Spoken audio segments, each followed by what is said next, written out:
All right, good morning, everyone. This is episode number 259 of the First and Frame Rate Show. I thank you guys once again for all the support.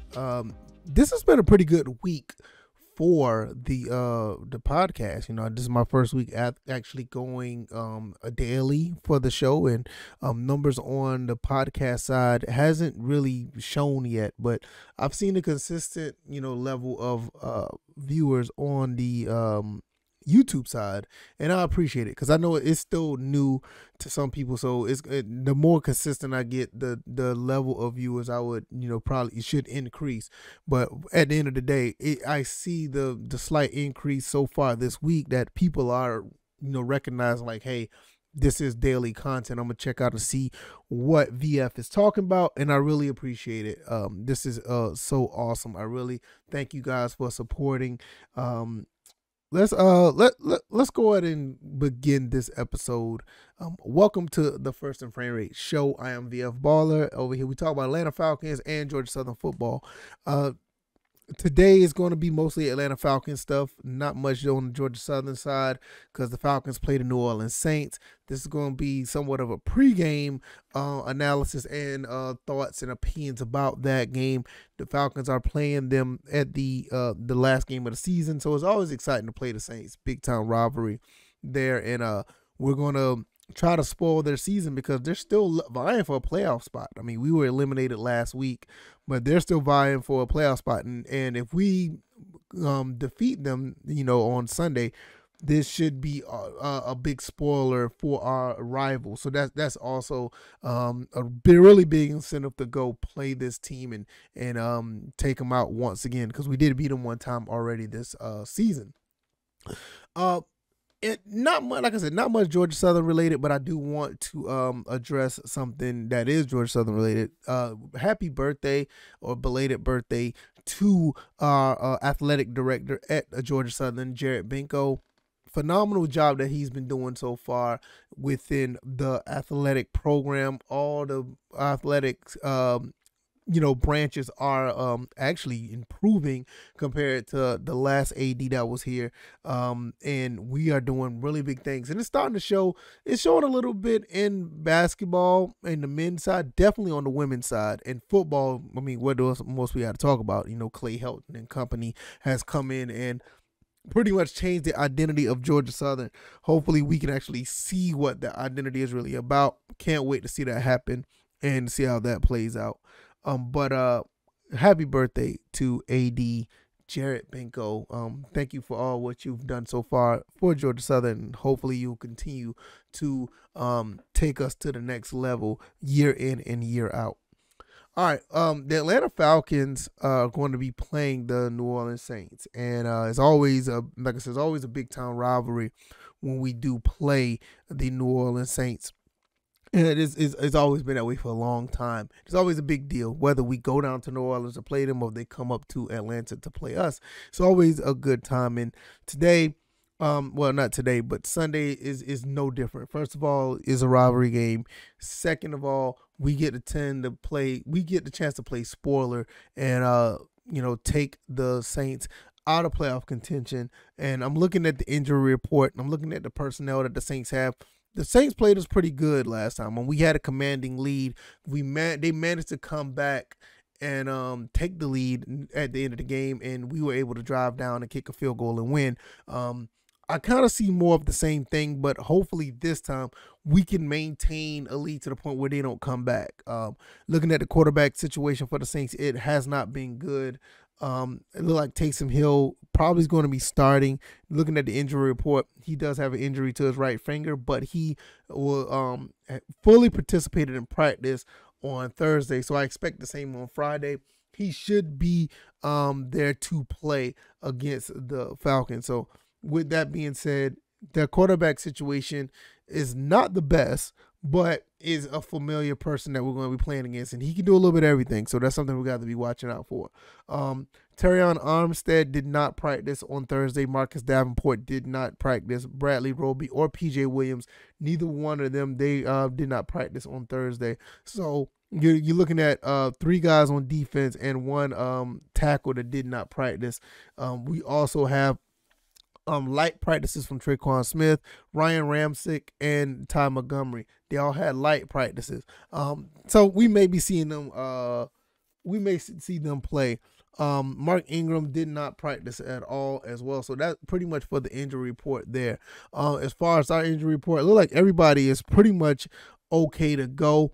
Jalen Mayfield is one that may not be. He did not practice on Thursday. We'll see how that changed on Friday. Cordell Patterson did not practice, but do not worry. It was just non-injury related. I'm almost certain he's going to be playing.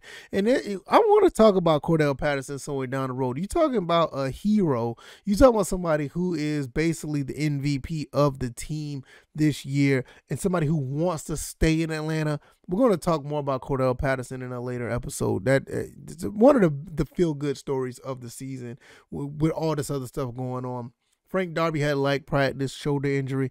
Quadri Allison with a quad injury had light practice. Kyle Pitts, hamstring light practice, but there's already saying that he's going to be playing.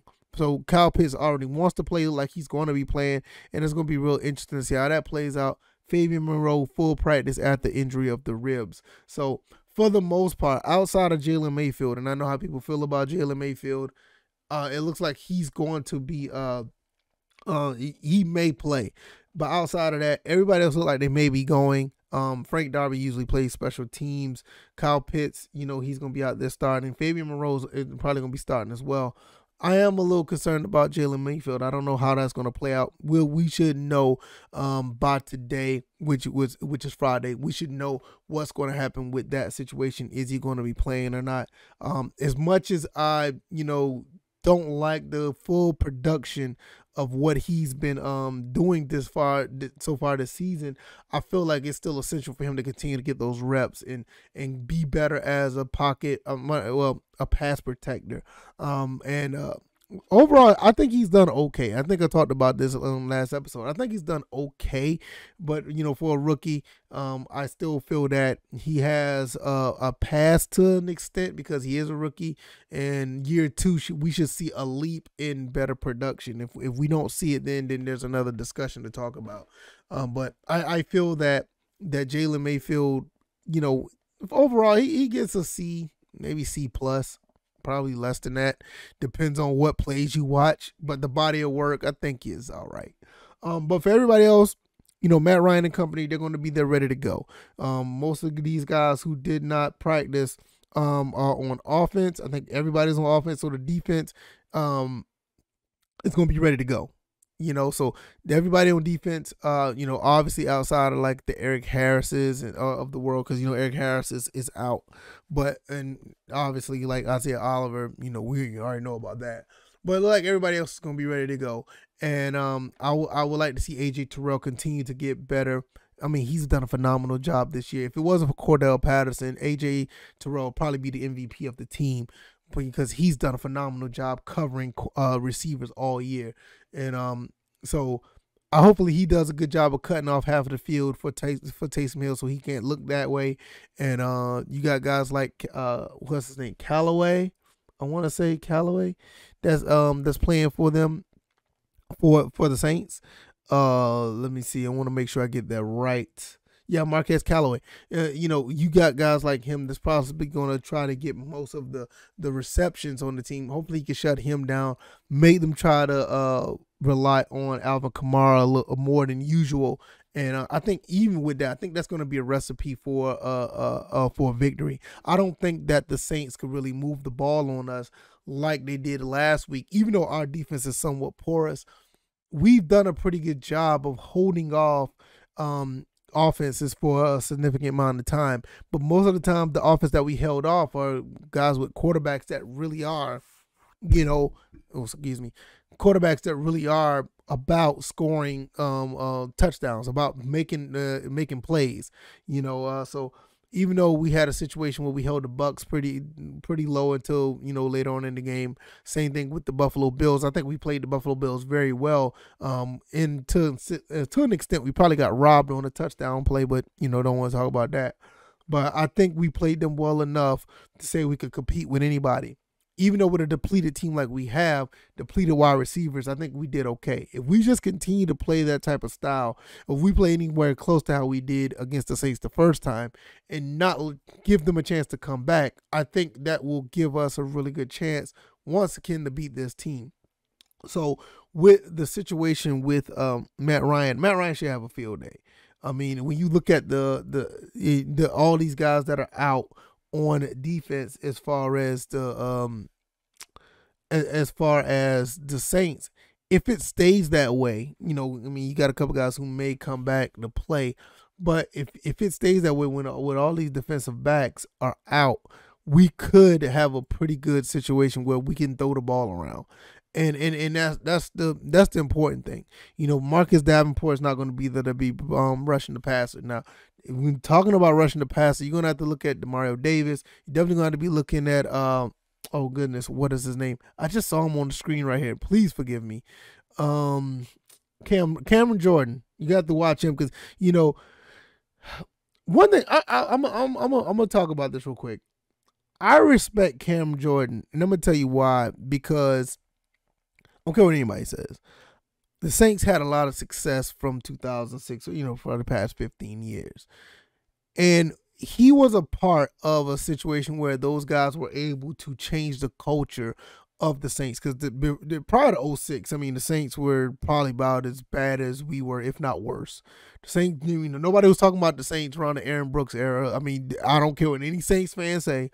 Prior to 2006, prior to Drew Brees, nobody was really talking about the Saints.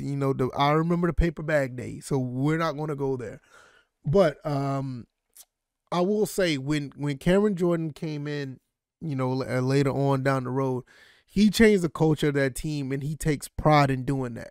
Rivalry or not, I respect anybody who does that, who comes in and try to change the culture and be a cornerstone of changing that culture of a franchise or a program or that. And he's done that very well. And his name he's going to have a legacy there in New Orleans, regardless of the fact. I mean, they did win the Super Bowl. He was a part of that. And for him to put up the numbers that he put up, not the sense to giving him any praise or anything like that, but definitely giving him respect, because anybody who comes through a organization and change the way it is perceived, I always have that respect, because you made your mark on not only on a franchise, but in the game of the sport that you're playing. So I don't too much care for rivalries or whatever, but that's one person on that team I do definitely respect. All the other guys out of there, you're Saints, whatever.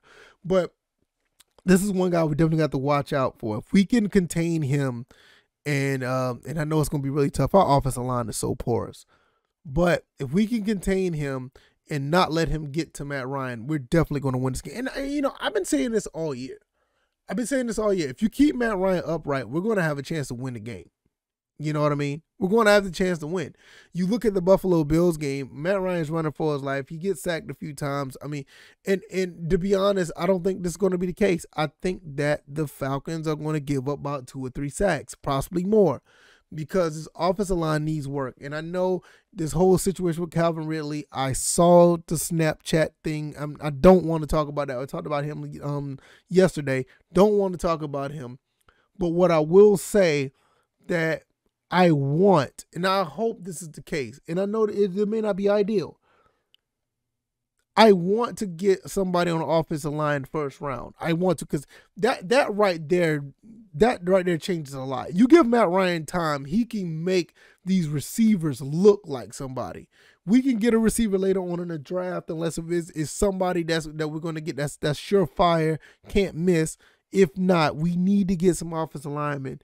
And this is one of the reasons why. You got guys like Cam Jordan. You look at Ndamukong Suh and Shaquille Barrett for Tampa Bay. I mean, you look at the Carolina Panthers, their front seven. I mean, you look at other teams in the NFC that tries to get a really good pass rush. They are problems for us in our offensive line. It's either the offensive line needs to get better. We need to get some better players that's going to be up on the offensive line, because us worrying about one, to be honest with you, if 5 guys, and I know there's other guys on the defensive line for the Saints that are okay. If you got 5 guys that's playing offensive on your offensive line pretty much have to worry about one person, and you worrying about that one person can get through the office line, you got a problem, because you should at least be able to double team him to actually do something. You saw what the Lions did to Grady Jarrett. I mean, they were like, yo, they had 3 guys. They had 3 guys, blocking Grady Jarrett because they didn't want him to do anything, But unfortunately, I don't even think the Falcons can do that. It's just our offensive line is just that bad. I mean, Caleb McGarry, I don't like to talk down about our players, but the results are there. Jalen Mayfield is hurt. I don't know who his backup is, but Jesus Christ, if this backup is anything like Jalen Mayfield, it's like we're going to be for a long day if we can't, at least run the ball to keep the Saints defense honest. And their defense has always been playing good. They've been playing good for a few years now. They've been really good, for the most part. So that's something we're going to have to really dig down and try to get a hold of. Because I feel like if Matt Ryan has time, he can make the Russell Gages of the world look good. Kyle Pitts, he doesn't have to make Kyle Pitts look good. Kyle Pitts does it on his own. He just gets his separation, catches the ball, and he's off to the races. Cordell Patterson catch out of the backfield, in the slot, on the outside. He can catch the ball. He can do a little bit of everything. At the end of the day, you just have to give Matt Ryan time. And if you can get somewhat of a running game, you can keep the defense honest so Matt Ryan could get time. Matt Ryan could throw in a little play action if they run that play. So it's good. At the end of it always boils down to the trenches. It all boils down to who can put a hat on a hat and make something happen. Even on the defensive side of the ball. If, Grady Jarrett, if Debo, Foyer Luakon, sign that guy. Re-sign him. Make sure he goes nowhere. But if you get guys like that who can make plays, get to Taysom Hill, contain him because he's going to try to run. If you can get him to do certain things, we could be in for another W, and we can leave the season at 8-9, and we can also have the Saints go 8-9, and they can go home because they have aspirations of winning the game and going into the playoffs with a little bit of help. But if they lose, the help don't matter. So I want this to happen. I need this to happen. I think the Falcons can do it. There's no problem with that. They beat them already under different circumstances. They had to come back to win. But for the most part, they handled business throughout that entire game. Like late third, fourth quarter, Saints started to come back, and I'm sitting there like, what are we doing? That can't happen again. Don't give these guys any momentum. Don't give these guys any confidence to think that, hey, we're going to the playoffs if we win. If we come back and beat them, we could break the spirit of the Falcons. No, we don't need that. Let's make them quit by the middle of the second quarter. By the second quarter, we have such a big of a lead, or we have such a big control of the game, they don't feel like they can come back and do anything. Halftime adjustments won't work. They just be like, okay, the Falcons got us today, we'll get them next year, yada, yada, yada. And that's what I want to see. That's what I want to see on Sunday. Hopefully that'll be the case, because the Falcons going 8-9, and I know this sounds kind of, terrible because you want your team to be in the playoffs, but the Falcons can go 8-9 with a season like this, the players like this, didn't know the situation with Calvin Ridley is going to be what it was, didn't know Isaiah Oliver was going to ball out and get injured, didn't know that the offensive line was going to play like the way they did. Actually thought with Mike Davis and company to run the game was going to be a little comparable. With all that's going on, we able to win almost half of our games. Almost 50% of our games. That's a big feat. I think Arthur Smith gets a lot of kudos for coaching this team the way he did for us to get where we are. And I think that's something that nobody really wants to talk about. A lot of people just want to blame Matt Ryan for this, or Mike Davis for that, or why Kyle Pitts is doing this, or why Debo's not tackling here. There's a lot of people like pointing a lot of fingers, where when you look at this, I thought the team was going to go 9-8, maybe 10-7. That was before I thought, this team, I didn't know this team was what they were. If I would have known this now, I'd have been like, okay, maybe 4 games, maybe 3. Honestly, I think somebody said that this is the best bad team in the NFL. So with that being said, I think we're mediocre. We're right in the middle of the pack. If you're the best bad team of the worst good team, you're pretty much in the middle of the pack. So kudos to Arthur Smith. I think he did a phenomenal job. I give him a lot of kudos and credit. I'm really, really excited to see how this plays out at the end of the season. When this last game is over, I can give you a big evaluation of what he does, or what the coach has done. Definitely gonna talk about that in a later episode. But right now, the Falcons should beat the New Orleans Saints. I see this happening. A lot of people giving the Saints a little more of a favorite, and I understand it because the Falcons, to be honest, the Falcons are a pretty bad team. Outside of Foye Oluokun and Grady Jarrett and, dare I say, Matt Ryan and A.J. Terrell, Cordell Patterson, Kyle Pitts, you got some guys who actually stepped up and did what they had to do, on both sides of the ball. And the fact that you had that done, it turned out to be a fairly successful season. And the team had some shine, even though I feel that the team is a bad team. Year 2 is going to really show what Arthur Smith can do once you get some good free agents here. Go find out what you're going to do with Calvin Ridley. See who you're going to draft for year 2. And then we're going to start seeing the philosophy that has been spoken by Arthur Smith actually put out on the field. So that is where I'm going with that. And hopefully the Falcons can pull this off and end the season on a high note. So that's the conclude. This will be the conclusion of the First and Frame Rates show for the first week of being a daily show. Thank you guys. Thank you guys a whole lot. You guys are awesome. I really, really appreciate all the things you guys have done. As far as supporting, I just saw the thing. It said I had 1,000 subs, and now it look like somebody unsubscribed them down to $9.99 again. I mean, it's okay. I mean, I'm not tripping on it. It's nothing. But either way, I feel like you guys are the reason why this goes. I really, really appreciate it. Thank you guys so much. And we're going to keep moving regardless. We ain't going to let no numbers stop us. The thing is, we're going to keep going and make the best content possible. I really appreciate you guys. I cannot say it enough. I'll say it every day if I have to, all day if I have to, because without you guys, this would not be what it is. And I do this for y'all. I really do. This is a hobby of mine, but I really do it because you guys are willing to listen.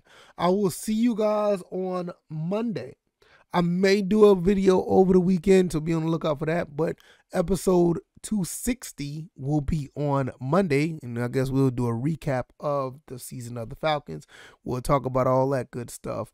Maybe throw some Georgia Southern stuff in there, but that doesn't mean, that doesn't mean that you have to wait that long. You can go back and listen to some other episodes.